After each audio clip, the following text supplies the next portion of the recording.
Kontra ang ilang grupo ng agri-fisheries sa inilabas na kautusan ng Pangulo na layong luwagan ang importation rules ng ilang produkto sa bansa. Anila, sa halip daw na makapagpababa ito ng presyo, posibleng magresulta pa raw ito sa pagdami ng mga misdeclared o kaya ay smuggled products. May balitang A to Z si Ace Cruz. Mainit na tinutulan ng ilang agri-fisheries group ang inilabas na Administrative Order No. 20 ni Pangulong Ferdinand Marcos Jr. na nagtatanggal sa non-tariff barriers sa pagpasok ng imported agri-products o ang pagluluwag ng importation rules sa bansa. Ibig sabihin, tatanggalin ang anumang quantitative restrictions sa pagpasok ng mga agri-products sa bansa na inaasahang makapagpapababa umano ng presyo ng ilang produkto. Pero para sa mga industriya ng agrikultura o SINAG, posibleng magresulta ito sa pagbaha ng misdeclared at smuggled agri-products sa Pilipinas. Ang kalaban na industry hindi naman imports, okay lang naman yan.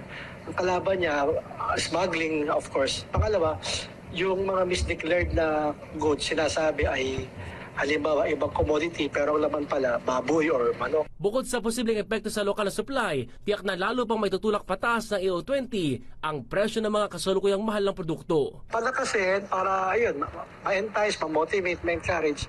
Kasi nga, for 4 years, di naman bumaba ang presyo. So, what would easing import rules do in lowering prices? Wala naman eh. Ganito rin ang sentimiento ng fisheries group na Pamalakaya na anila may ilang pang mananamantala sa bagong polisiya. Kapag wala na po tayong lokal na produkto at lahat niya imported na, magtatagda ng presyo niyan yung ina-importan natin bansa. No, tulad ng nangyayari na sa atin ngayon, tulad ng sibuyas, bawang, karne, bigas.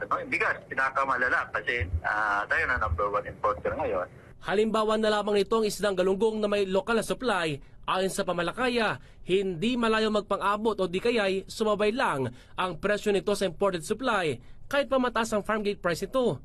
Anila, posibleng malagay sa panganib ang kita ng mga mangisda. Ang presyo niyan ay mga 40 pesos per kilo. Ganon din yung galunggong, mga 40 to 60 pesos ang presyo ng galunggong. At even dito sa Zambales, hindi tumataas niya sa 120. Mga 100 to 120 per kilo yung galunggong. Kaya kung ganda yung farm gate, mas mataas na siya compare mo doon sa imported na galunggong. Kasi bisa dito ng BIPAR, yung imported na galunggong daw, pwede nila i-dispose ng 90 pesos per kilo. Kaya kung nagkasabay yan, na dumating, halimbawa, sa Nabutas Bisport, kasi dyan naman yung pagsakan ng import saka lokal na produkto natin, di ba? Sa iba't ibang rehiyon, galing. Kung magkano yung magkano yung imported, kung mababa yun yung magtatakda ng presyo. Hati naman ang saloobin ng ilang mambabatas sa isyong ito. Ayon sa ekonomista at Chairman ng House Ways and Means, Congressman Joey Salceda, makapagpapababa ang naturang AO ng presyo ng ilang bilihin sa bansa. Si Senador Chis Escudero naman, pabor sa akbang ng Pangulo pero sinabing hindi dapat maging pangmatagalang solusyon ang importasyon. Ayon sa Senador, marapat na mas maisaayos ang local industry dahil itong solusyon sa tunay na pagtiyak ng food security ng bansa. Nauna rito, ang ulat ng PSA noong nakarang buwan ng patuloy na pagsipa ng presyo ng ilang agri-products gaya ng bigas, karne at iba pa ang ilan sa sanhi ng pagtaas ng inflation sa bansa.